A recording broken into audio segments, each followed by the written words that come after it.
السلام عليكم ورحمة الله وبركاته. الحمد لله الذي نحمده ونستعينه ونستغفره ونؤمن به ونتوكل عليه أما بعد. அன்பிற்குரிய அல்லாஹ்வின் நல்லடியார்களே, அன்பு சகோதரர்களே, நாம் தொடர்ச்சியாக பார்த்து வரக்கூடிய துஆக்களினுடைய திக்ருகளினுடைய தொகுப்பில் இன்று நாம் பார்க்க இருக்கின்ற விடயம் என்னவென்றால், 2 ரகாத்துக்கள் தொழுதுவிட்டு சுஜூதிலே 360 தடவைகள் இந்த துஆவை ஓதுவதன் மூலமாக அல்லாஹ் ஜல்ல சுப்ஹானஹு வ தஆலா 7 நாட்களுக்குள் நமது அனைத்து தேவைகளையும் பூர்த்தி செய்து தருவான். நாம் எந்த விடயத்தை அவனிடம் கேட்கின்றோமோ அந்த விடயத்தை பூர்த்தி செய்து தருவான்.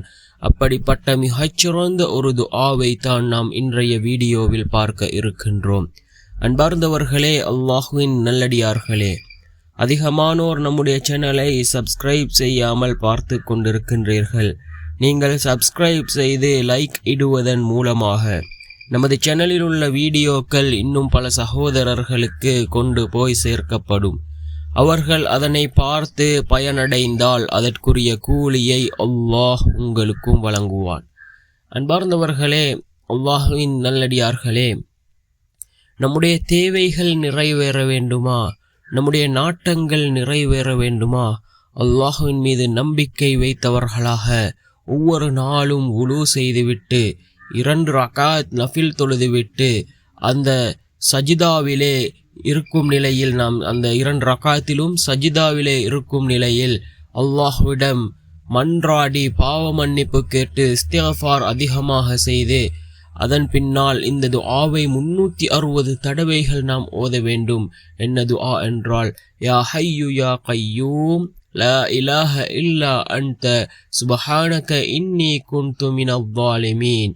யா ஹய்யு யா கய்யூம் லா இலாஹ இல்லா அன்த சுப்ஹானக இன்னி குன்து மினல் ஸாலிமீன் என்று வரக்கூடிய இந்த துஆவை 360 தடவைகள் ஓதி நாம் அல்லாஹ்விடத்திலே பிரார்த்தனை செய்தால் நம்முடைய அனைத்து தேவைகளும் 7 நாட்களுக்குள் பூர்த்தியாகும் என்று இமாம்கள் தங்களுடைய கிதாபுகளிலே பதிவு செய்திருக்கிறார்கள்.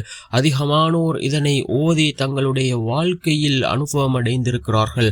அன்பார்ந்தவர்களே, அல்லாஹ்வின் நல்லடியார்களே, அல்லாஹ்வின் மீது நம்பிக்கை வைத்தவர்களாக யக்கீனோடு நாமும் இதனை ஓதுவோம். நிச்சயமாக அல்லாஹ் நம்முடைய தேவைகளையும் பூர்த்தி செய்து தருவான். வல்ல நாயன் நம் அனைவரின் பாவங்களையும் மன்னித்து உயர்ந்த ஜன்னத்துல் ஃபிர்தௌஸ் என்ற சூனத்தில் நம் அனைவரையும் ஒன்று சேர்ப்பானாக. ஆமீன்.